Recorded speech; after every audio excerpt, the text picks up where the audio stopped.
자, 삼성전자 부회장 이재용 부회장 결국 구속영장 기각됐습니다. 이건 어떨까요? 특별검사는 의견이 좀 달랐다고 얘기했는데 정치권에서는 법원이 틀렸다고 얘기하네요. 자, 저희가 다양한 영상 좀 소개해드리겠습니다. 구속영장 기각 전후의 모습입니다.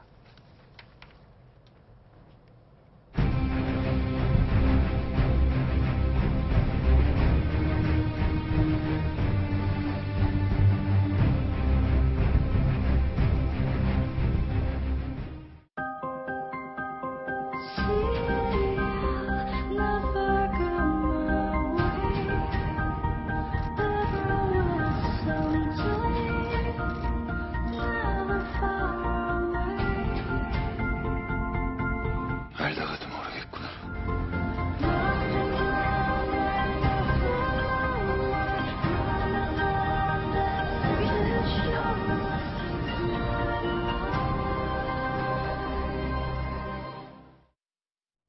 네, 오늘 새벽 5시쯤에 내려진 결정. 이것 때문에 오늘 하루 종일 아주 뜨거운 논쟁이 이어졌습니다. 손수호 변호사님. 일단 영장을 기각한 판사의 얘기를 좀 설명해 주시기 바랍니다. 왜 기각했냐? 설명이 되어 있습니까? 구속을 하기 위해서는 그 구속사유가 존재해야 되는데요. 그 중에 하나가 바로 범죄 사실의 소명입니다. 네. 범죄를 범하였다는 점이 증명은 아니어도 일단 증거가 일단 있어야 되는데요. 이제 조희연 판사는 이렇게 본 거죠. 뇌물죄가 성립하기 위해서는, 뇌물 공여죄가 성립하기 위해서는 대가성이 있어야 된다. 그런데 이 대가에 대해서 지금 시점에서 볼 때 증거가 부족하다. 즉 소명이 되지 않았다라는 이유를 들어서 구속영장을 기각했습니다. 아니, 그러니까 특별검사가 그동안 설명했던 거는 이재용 부회장의 상속 그리고 그 승계를 제일 원만하게 해결하기 위한 방법으로 제일모직과 삼성물산 합병 과정에 대통령한테 부탁해서 대통령이 국민연금을 움직여서 그 국민연금이 합병을 승인해줬다라고 되어 있는데 그 관계가 글쎄 대가 관계나 청탁에 대한 거 소명이 안 됐다고 봤다 이거군요. 일단 특검은 충분히 증거가 있었기 때문에 자신감을 가지고 이재용 부회장에 대한 구속영장을 청구했고요. 하지만 특검의 판단과 달리 이제 법원에서는 이제 그 영장 전담 판사가 다르게 판단을 했습니다. 즉 현 시점에서는 증거가 부족하기 때문에 일단 영장을 기각하고 이제 법적으로 볼 때 추후에 얼마든지 재청구는 가능합니다. 하지만 보강 증거가 과연 나올 것이냐, 또한 보강 증거가 있다 하더라도 다시 기각될 그런 그 위험성을 무릅쓰고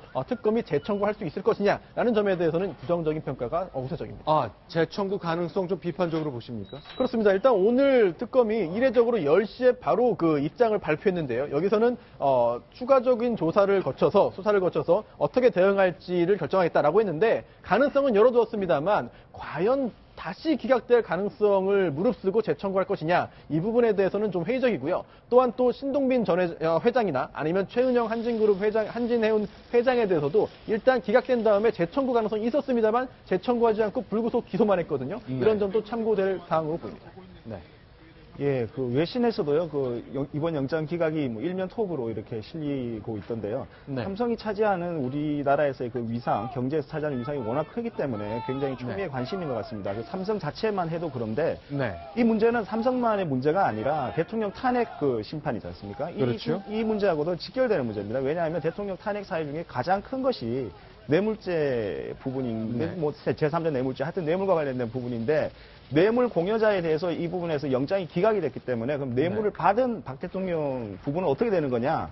이 부분에 이제 그 굉장히 관심이 쏠리는 것이고, 이렇게 된다면 만약에 이제 그 박근혜 대통령 쪽에서 보기에는 뇌물죄와 관련돼서 만약에 삼성이나 뭐 박 대통령이라든지 누구를 기소를 한다면 이건 재판을 다 끝내놓고 봐야 되는 거 아니냐, 판결을 받아봐야지 이 뭐 탄핵 부분으로 가야 되는 거 아니냐, 이렇게까지 생각을 할지도 모르겠다라는 생각이 듭니다. 알겠습니다. 그런데 일단 특별검사는 대단히 유감이라고 얘기했고요. 손수호 변호사는 영장 재청구 글쎄 자신 있을까 싶은 전망을 내주셨거든요. 이유정 기자. 그러나 정치권 특히 야권의 대선 후보들은 뭐 펄펄 난리가 났습니다. 날선 비판을 이어갔는데요. 문재인 전 민주당 대표는 이런 얘기를 했습니다.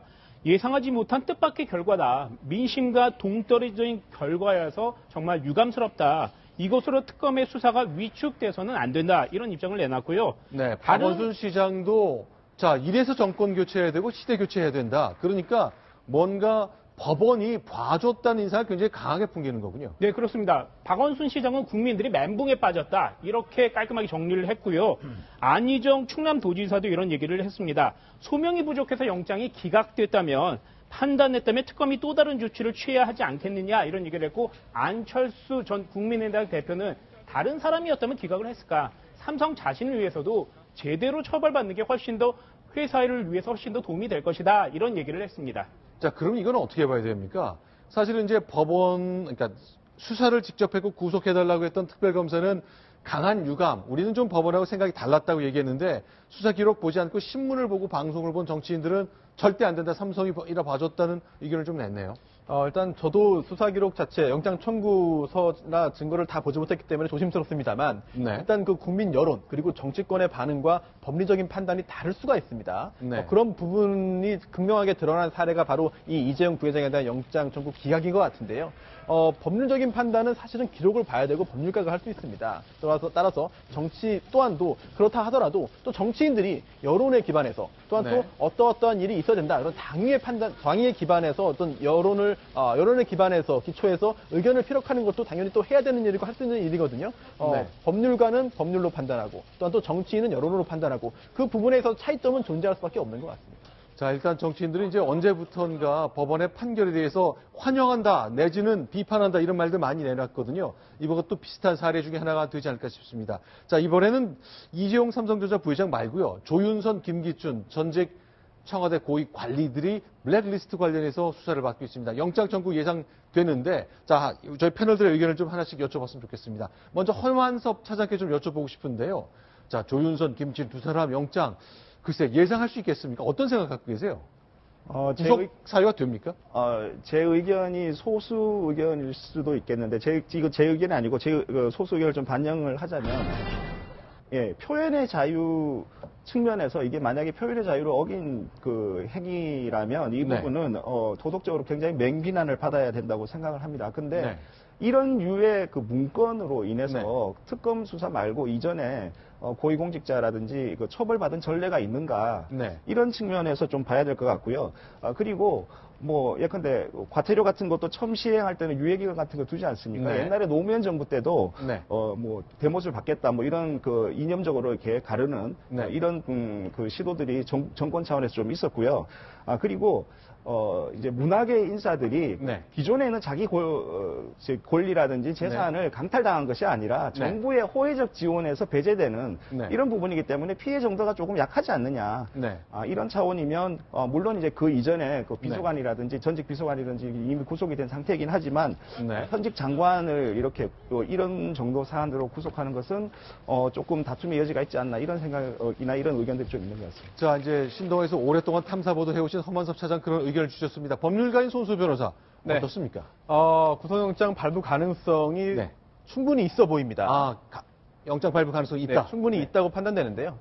그 이유가 일단 지금 직권남용 권리행사 방해죄의 성립 가능성이 충분히 있습니다. 왜냐하면 단순히 블랙리스트를 작성한 걸 넘어서 네. 누군가에게 불이익을 실제로 줬다고 한다면 이 범죄 성립이 되지 범죄 성립이 안 된다고 볼 근거가 없습니다. 또한 두 번째로는 전례가 없기 때문에 발부되지 않을 것이다. 이건 좀 동의하기 어려운데요. 전례가 없는 행동을 이번에 했다면 그만큼 비난 가능성이 매우 크다고 볼 수 있습니다. 따라서 영장 발부 가능성이 충분히 있고요. 또한 마지막으로 이재용 부회장과 좀 차이점이 있는데요. 증거가 충분히 확보된 것으로 보입니다. 왜냐하면 이재용 부회장 같은 경우에는 사실 그 관련자들의 그 뇌물을 주었습니다. 뇌물입니다. 라고 하는 증언이나 진술이 없었거든요. 그런데 이번 조윤선 장관 또 김기춘 전 실장의 경우에는 이제 구속되어 있는 다른 그 전 공직자들이 진술을 했다라고 전해지고 있습니다. 만약 그렇다고 한다면 김기춘 전 실장과 조윤선 장관이 공직자에게 시켰다, 지시했다 이런 점이 드러난다고 한다면 증거가 충분하기 때문에 영장 발부 가능성이 상당하다라고 판단할 수 있겠습니다. 자, 그런데 오늘 이제 정호성 전 청와대 비서관 재판하는 과정에 새로운 사실이 하나 나왔는데 글쎄 이건 어떻게 된 겁니까?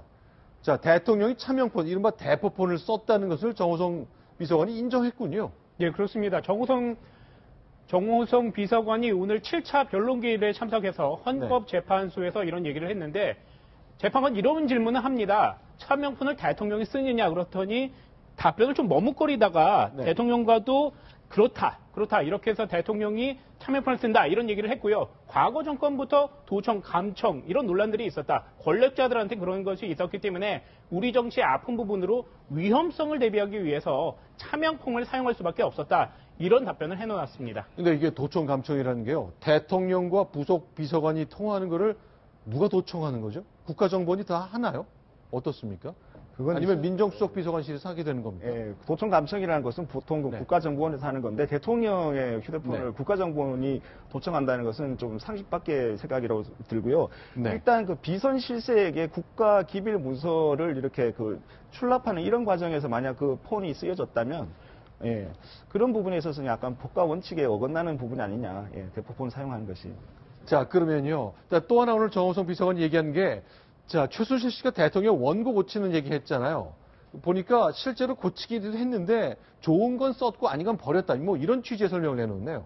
네, 자신이 봐서 네.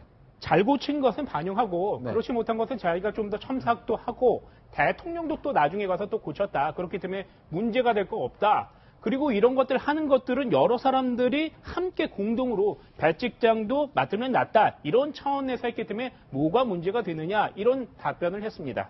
자, 한번 사장 어떻습니까? 그러니까 최순실 씨가 어법도 이상하고 글을 국정 전반에 대한 이해를 갖고 썼으니 만무하다고는 봤습니다만 대통령의 의견을 받았고 또 최종적으로 고친 거는 대통령이다 이렇게 정리를 하는 얘기를 하는 거네요. 제가 봤을 때 대통령이 최종적으로 고쳤을까 싶기도 한 게 왜냐하면 네. 이게 비문이 많단 말입니다. 비문이 네. 많다는 것이 최순실 씨의 대통령이 보기에 최순실 씨는 이랬을 것 같아요. 네. 이 사람은 하나의 전략가였을 것 같아요. 그러니까 대통령 경선이라든지 대통령 본선이라든지 선거 본선이라든지 이걸 치르면서 이 사람이 좋은 대로 하니까 이게 좀 이렇게 불리했던 판세가 다시 역전이 되거나 이런 경험들을 해가지고 이 사람은 꽤 전략이 있다. 비록 이제 민간이긴 하지만 네. 그 정도로 좀 신뢰를 한 것 같은데 문제는 이 사람에 있어서의 그 문장력이라든가 어떤 그 비문을 걸러낼 수 있는 이런 능력은 아마 없었지 않나 이렇게 생각이 듭니다. 그래서 제가 보기에 이런 비문이 그대로 실렸다는 것은 최순실 씨가 만약에 고쳤다면 그것이 그냥 네. 그대로 걸려지지 않고 바로 이렇게 연설문화 됐을 가능성도 배제할 수 없다고 봅니다. 알겠습니다. 정호성 씨 재판에서 나왔던 새로운 사실 몇 가지 정리해 봤습니다.